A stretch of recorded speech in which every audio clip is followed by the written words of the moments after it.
nicht durch das Gitter. Ich halt nicht aus hier, 4 Wände drücken auf mich und hab das immer noch von mir, sein Blick und sein Gesicht. Es hat so angefangen, falsche Freunde, ich war jung, wusste nicht, was soll ich tun. Drogen spritzen, sag warum ich Geld gebraucht habe für die Scheißdrogen. Mutter wollte helfen, doch es war zu spät, ich war am Boden. Ich nehm mein Messer, gehe raus, ich erkenn mich selber nicht, doch ich musste wieder was holen, ansonsten sterbe ich. Он кричит, не надо, подожди, я расскажу ментам. Ein Stich und seine Seele fliegt nach oben, was hab ich getan? Es tut mir leid, ich wollte nicht, ich hab ein Stein in meine Seele. Hätte ich einen Job gehabt, es würde anders aussehen. Doch ich sitze hier für immer in meine kleine Zelle. Ich kann nicht schlafen, ich höre nur, wie die Hunde bellen. Ich zähl die Tage, bis ich wieder gehe, bis dieser Wahnsinn vergeht.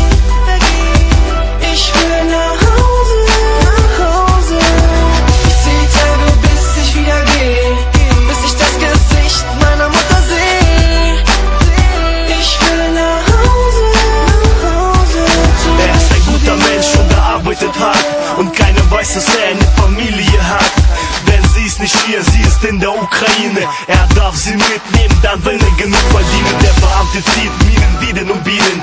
Nächste Woche muss er einen Auszug bringen von seinem Konto mit möglichst viel Geld.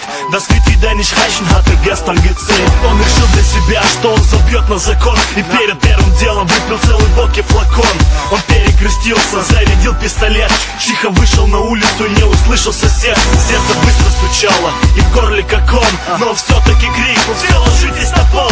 Теперь на суде он видит мамины слезы. Ее сын проведет в холодной камере годы. Ich zähl die Tage, bis ich wieder gehe, bis dieser Wahnsinn vergeht. Ich will nach Hause, nach Hause. Ich zähl die Tage, bis ich wieder gehe, bis ich das Gesicht meiner Mutter sehe.